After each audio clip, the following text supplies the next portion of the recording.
Good evening. Today we'll be going over body dysmorphia in adolescent males. So we'll start off with a little introduction. Then we'll start off with the main question, which is: does social media exposure contribute to body dysmorphia in adolescent males? You might think, why does this matter? And you might think it like that, but the real reason is because it's a rise of muscular ideal in males. It's also linked to depression, and it is usually understudied compared to the female body image research, which is crazy.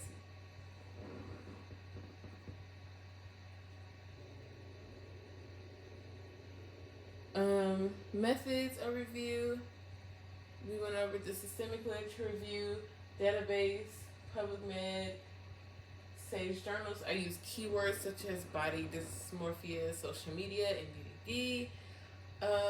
This topic is really important because adolescent males is critical in development period in social media, as I said in the slide before, is now shaping how young males view their bodies.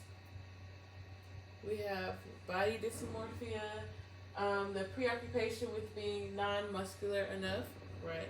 It's also linked to profession and vulnerability, and it's also masked by healthy behaviors such as dieting and gym use. And I've noticed a lot of people, and myself, but I'm not a male, who has abused the gym to try to achieve a certain look. So with social media and the social figure, platforms promote fitspiration content, which is just a term of gym talk as I used in my paper. And then it's increased appearance based by comparison, and then it also increases the risk of body dysmorphia.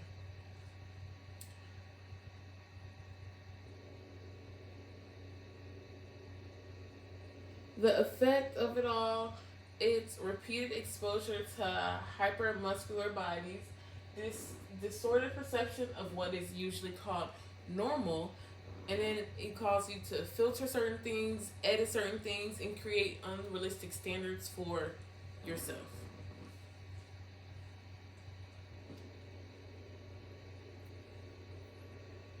Also, with that, certain algorithms, if you start seeing it once, you will see it again, and then it's constantly showing you similar content, making unrealistic bodies seem normal and something that you should start achieving. So the psychological behavior impact is linked to depression, self-esteem, and then some behaviors that come out of that is obsessive micro tracking, obsessive micro tracking, excessive exercise, and supplement misuse. These pressures don't just affect all thoughts, but it leads to behavior and mental health consequences. Consequences.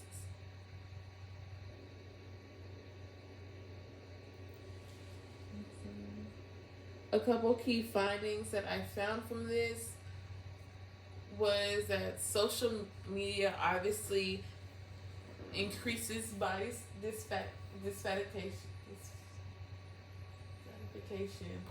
It internalizes the muscular body ideal key, and it also leads to body dysmorphia symptoms. And with the last one being social media acts as a risk environment. With that being what I stated earlier, with how it goes, how you see something and you try to portray that.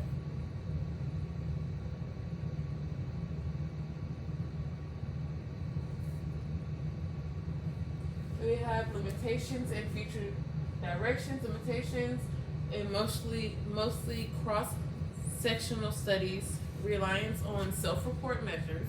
With future research, we have longitudinal studies, cross-cultural research, digital literacy interventions, and I hope that we are able to receive more research for both male and females. And I have my references, and I also want to say that there are limitations, but future researchers can help us better understand long-term effects and prevention strategies. This was something really important to me because I have struggled with some of this myself, but I realized that male have struggled with it more, and they don't get the attention that it needs. Thank you.